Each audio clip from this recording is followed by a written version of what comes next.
It's really all I got. What up, everybody? Welcome to the channel. I am your host, Mike Fury, and I make informative videos just like this one. So please hit the subscribe button, hit the notification bell so you don't miss out on any future content. And today we're going to be talking about Fire Fist Ace, and he was taken from us way too early. But while we had him, he was a complete menace and a total badass. So today we're gonna look at his backstory, what makes him tick, how his mind works, what are his powers, his techniques, and everything in between. Plus, we're also gonna scale him to current One Piece and see who he could be and where does he land in the hierarchy of powers and great individuals. So with that being said, guys, let's get into it. This is the fighter profile for Fire Fist Ace, and also spoiler warning if you're not up to date.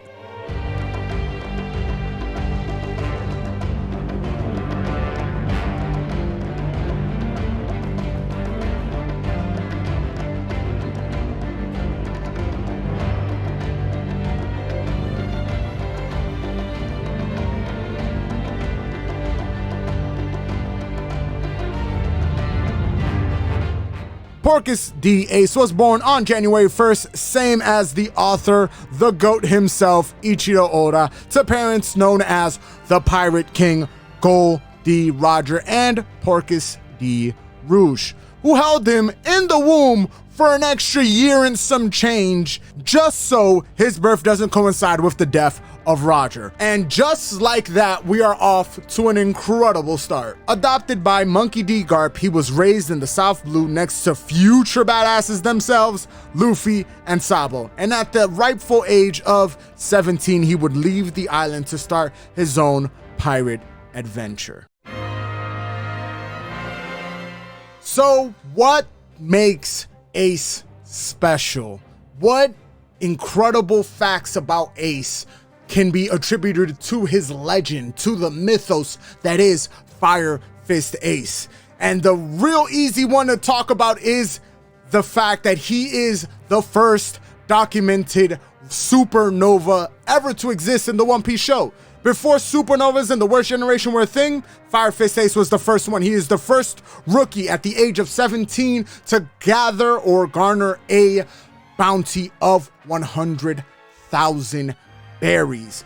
He paved the way for the whole worst generation system, and eventually what would eventually add Cavendish and Bartholomew, individuals like that.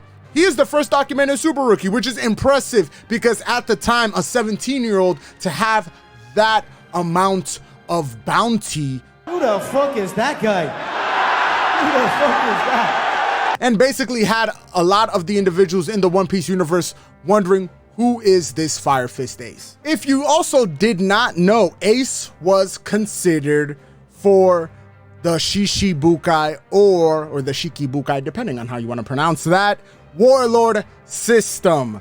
He was hand selected for the warlord system. Obviously, he didn't go ahead with it because he is completely dedicated to the cause of Whitebeard and making him king of the pirates. But would have been interesting, and we're going to talk more about this later on, the fact that he is to be considered at the moment in time before Marineford to be warlord level, because now you look at him and automatically, if you want to power scale it or actually look basically at the entirety of the Shishibukais, the warlords themselves, wow, he's among really great company at the time. He's around Doflamingo, he's around Kuma, he's around Mihawk, the strongest swordsman ever. Like, these are individuals that are really, really darn strong. Like, they're really strong. So the fact that he was even considered for it just means that the Marines themselves, or the government itself, really looks at him as a valuable asset or an extremely powerful and important individual. He had all three versions of Haki. Now, documented incidences of him using the Conqueror's Haki and him also using Armament Haki are actually confirmed throughout the story itself. He was trained by Thatch on his use of observation Haki to give him an edge, or to try to use it during his fights or his failed attempts at killing Whitebeard at the time when he was very young and was trying to kill Whitebeard to begin with. But point is, he is a documented all three Haki version user, which puts him in extremely elite category of maybe 15 to 20 to maybe even 25 individuals throughout the whole entire One Piece universe that are confirmed to have all three versions of Haki. Again, another simple indicator of how strong and how great this man was.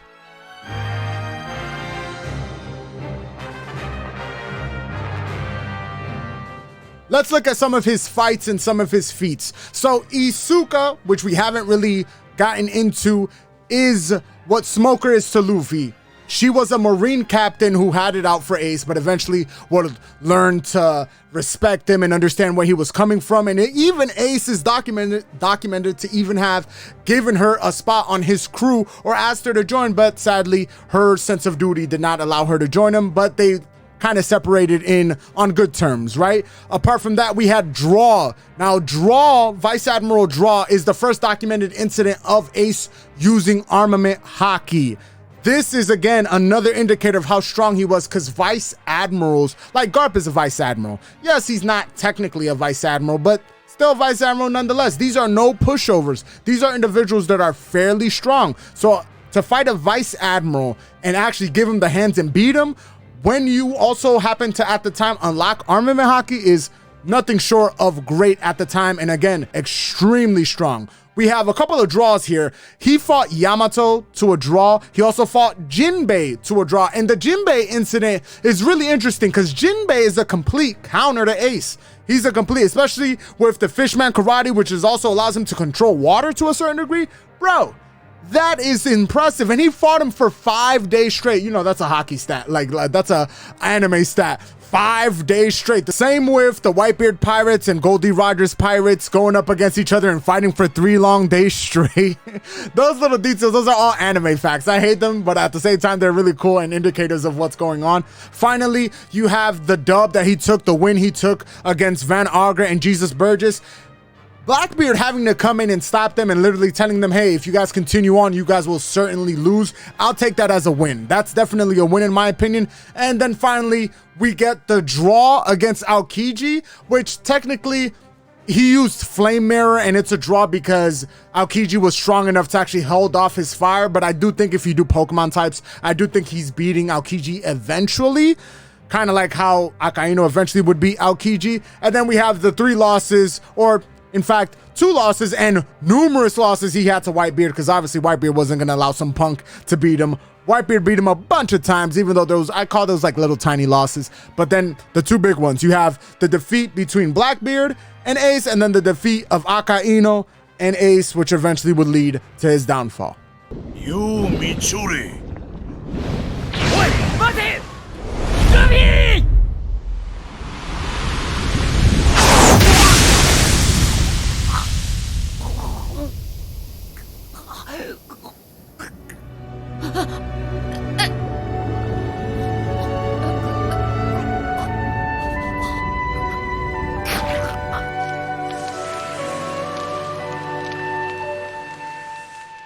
Now to move forward to his verbal feats. Now these are a little bit interesting, but it does provide a very unique perspective on how he is acknowledged by other individuals and individuals in very high standing in terms of the power scaling or power hierarchy of the One Piece universe. Let's start off with Shanks.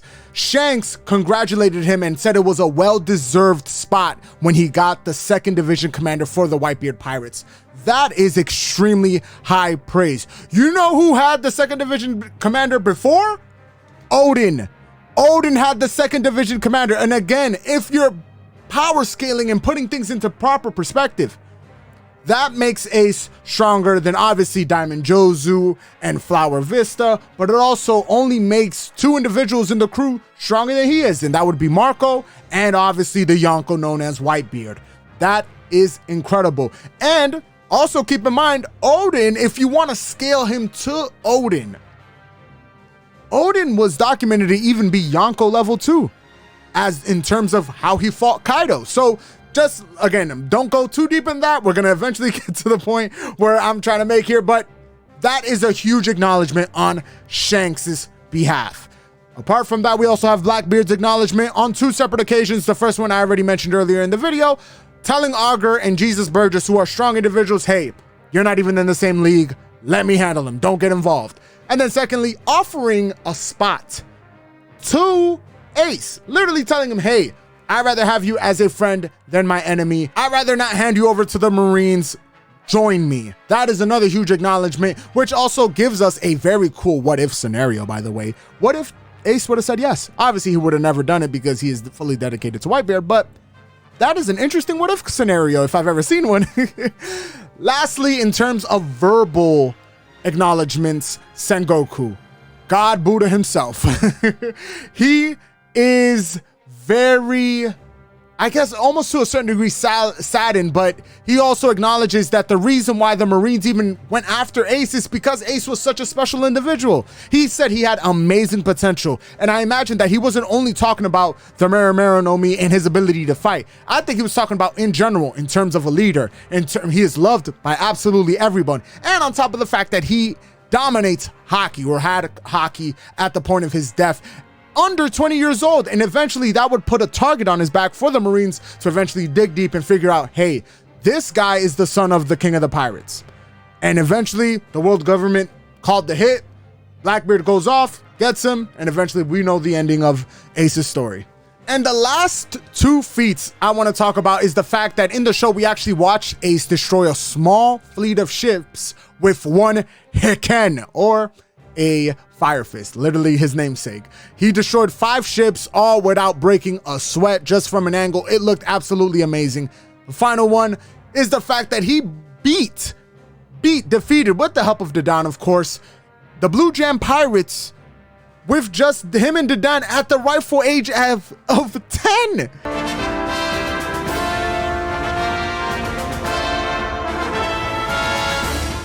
Powers and techniques. We already know the obvious. Meru no Mi, off rip. We know that he has the Flame Fruit. Number 2, he is one of 20 or 25 individuals that have all 3 forms of Haki. I mentioned this earlier. Number 3, he is the 2nd Division commander of the Whitebeard Pirates, making him able to not only call upon Diamond Jozu and Flower Vista, among many others, but also being the strongest individual in that group of great individuals. And finally, he is a very capable tracker, navigator. In other words, he is extremely smart. The fact that he was able to wander in his own little raft, his own little boat, powered by his own flames, means that he's really darn good. He was able to find Luffy, he was able to get to Wano. This man was really talented and had almost limitless potential. Now on the flip side, weaknesses. It is well documented that Lohias all have, Lohia being the type of fruit that he has, which is a fire fruit. They're all proudful with the ability to not be hurt a lot, which also kind of hurts their ego when they are able to get hit. We can see this when he gets hit, not once, not twice, but a few times by Blackbeard. He's in utter shock and he's like, wow, I haven't felt pain in such a long time. This being one of those instances. So they're very proudful about their abilities to not get hurt. Secondly, the love of his family. Obviously, he would take a bullet. He would die for either Whitebeard or die for Luffy. Definitely, that is a pretty big weakness. And then eventually we get to the regular. Haki's obviously going to be a weakness because all Devil Fruit users are weak against Haki. And finally, types. Like we saw at Marineford, Magma's all obviously like fire times 1,000. Basically, he's not going to be able to beat that. Even though he did fight Jinbei to a draw.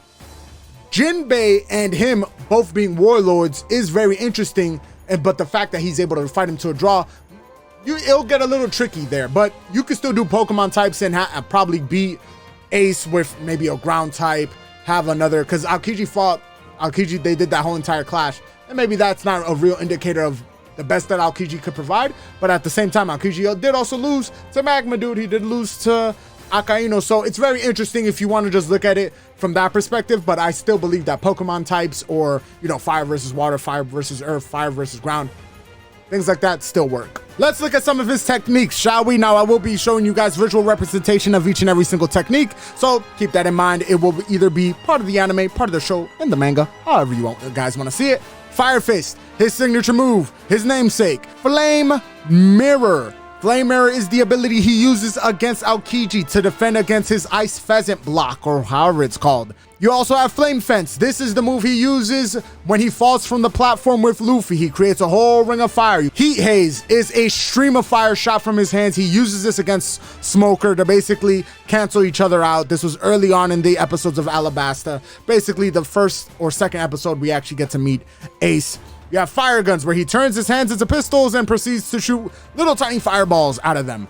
You have Fire Pillar, again, another ultimate ability that you can use in the games, and it is basically 2 pillars of fire that literally shoot from the ground up. It is actually pretty cool. You also have Flame Commandment Crossfire. Now, this is one of the moves that we saw him use against Blackbeard. It is the little crossfire, and then he shoots a little cross, puts his hands as a cross and shoots it. You have Firefly, which is again another move he used against Blackbeard, turns his hands into these little green particle balls, and then they eventually start to explode. Use it against Blackbeard, and you could also use it in the video games as well. And then finally, you have St. Elmo's or St. Elmo's fire. This is actually something pretty cool. It is the 2 spears and or I guess shots that he throws into Blackbeard, and Blackbeard seems to hold them like, oh my god, it hurts. Awesome. It is one of my favorite abilities of his. And finally, basically, Fire Spirit Bomb. Dai Enkai Entei. Flame Emperor. Flame Commandment, Flame Emperor. This is his ultimate move.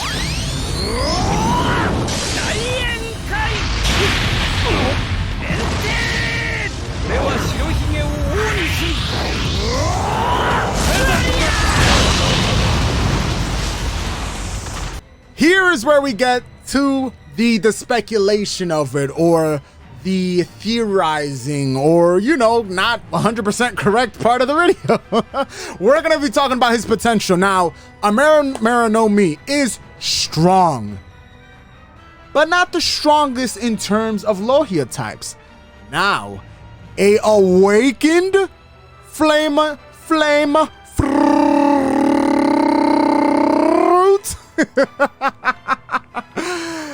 Now let's have a conversation. I believe that an awakened fruit makes Ace one of, if not the most destructive force of nature ever conjured in the One Piece universe. Like, I want you guys to understand this. Bare minimum, this is a feat that I didn't talk about entirely because I wanted to make the point right now. When Ace made it to Drum Island is an island that literally snows year-round. Understand this. Literally snows year-round. When Ace made it to the island, his haki and in terms of his power stopped the snow. That's just his presence. That's not him using powers. That's nothing. That's his presence. So at bare minimum, if his fruit would have awakened, I imagine him could decrease your actual body heat. I think he could boil and or evaporate the ocean at grand scale. And at best, or possibly worse, depending on how you want to slice it, he can possibly set fire to the world's atmosphere, a la Human Torch in the original Fantastic Four movie. Any hotter and you're approaching supernova. Sweet! No, not sweet. That's the temperature of the sun. Not only could you kill yourself, but you could set fire to Earth's atmosphere and destroy all human life as we know it. Hot as the temperature of the sun. Got it. Supernova. Bad. Or even worse, he can use the sun to either heal or for endgame attacks. Since he is known to control fire, he is the embodiment of fire. Can you imagine him being like, okay, there's no other way to beat you, so I'm petty, handle this sun as an awakened individual. Can you like, I don't think our human brains could really comprehend this. An awakened, fully able, like, can you, like, there's so many what if scenarios in terms of his potential. What if he would have trained with Rayleigh, with Luffy? How strong would have he been if he would have reached 24 years old, 25 years old? He would have been a menace. Like, absurd. So with that being said, let's add a bit of context. Let's rank him. Let's give him a little bit of placement. Let's give it a little bit of perspective. Let's really understand who we're talking about here and who can he really beat. Now, I would put him in the low to mid A tier. That's the regular A's or A minus, dependent on who his opponent is, he might be able to move up in that A class. Because I think, like, eventually, even though it would take a while, I think that an Ace versus Aokiji fight would be nothing short of interesting, in my personal opinion. Now, if he was awakened, he would be S class for sure. S class for sure. Post time skip Ace, it would be nothing short of interesting fights against, like, I would have him beating Crocodile. Honestly, I would have him beating Crocodile. But against maybe a Doflamingo, completely different conversation. An Eneru, completely different conversation. Even individuals like Law, Kid, and Katakuri, there's conversations to be had if he's awakened. But if he's not awakened and we're just going off of the regular time skip version of it, then I still have him being better than the rest of the Warlord, or the half of the Warlords. I would have him eking out a victory against Jinbei. I might have him beating Kuma. Maybe. I don't know yet. Like, Kuma's interesting because he doesn't have feats. Now, he has feats of destruction, but he doesn't have, like, feats. Like, he beat a Luffy-less Straw Hat Pirates. Like, that's who he beat. Like, I don't know if he's, like, his feats really stack up to maybe an Ace. So, Kuma, as strong as I do believe him to be and as cool as his ability is, I don't think that he would beat an Ace at the time of his demise. Now, a Mihawk, Doflamingo, those would be the more interesting fights, but I do believe Mihawk and Doflamingo at that time to be able to beat him. You have Moria, you have Boa, and even Jinbei. Like I said, he would be in the top 3 to 4 on the Warlord. Now, if you also want to take the Yamato fight into consideration, Yamato scales and is quite formidable against First Division and Yonko level pirates. Formidable. I'm not saying that she would beat them. Formidable. Understand the word. So, to end this all up and wrap this up in a bow, regular Ace is interesting and it is an A minus at best. But post time skip awakened Ace would be a huge problem that maybe only 5 individuals in One Piece history could probably contend with. My final thoughts on Ace. Ace was a prodigy. He was a born leader, an excellent fighter, and a young conqueror. If he was given the chance to fulfill his potential, he would have been in contention for King of the Pirates, and at bare minimum would have been the inheritor of the Whitebeard Pirates and Whitebeard's Yonko status. Sabo is not Ace, but let's see what Sabo does with the Marimaro no Mi. Rest in peace, Gold D Ace. And that is it for today's fighter profile, you guys. I want to know who you guys want me to do next. Who you guys want me to do a deep dive on their origin, their abilities, their mindset, and things of that nature. Let me know down in the comment section below. Who do I make another fighter profile for? And at the same time, do keep this in mind. This isn't limited to anime. You could pick anybody you want. Just drop down the name down in the comment section below and I'll see how I can fit it into the schedule and how I can power scale it. It's easy for me to do One Piece because I know One Piece like the back of my hands. But that doesn't limit you guys to what you guys can possibly think of. Don't do Goku. Please don't do Goku. He's the easiest person to do. I don't have to do Goku. But anyways, guys, that is it for today, guys. Thank you guys for watching. If you guys enjoyed the video, please hit the like button. If you're new here and you want to see more videos like this, hit the subscribe button and make sure to support the channel in any way, shape, or form. You can use the Amazon link down in the description below, or you can use the Epic Creator Code also down in the description below. If you're going to buy anything, use them. Gives me a little bit of kickback and helps support the channel. You can also follow me on TikTok, Twitter, Instagram. Links are down in the description below, along with my Patreon. Do consider supporting me there. $1 a day keeps the landlord away. I'm your host, Mike Fury. It's been a complete pleasure. Until next time, Mike, off.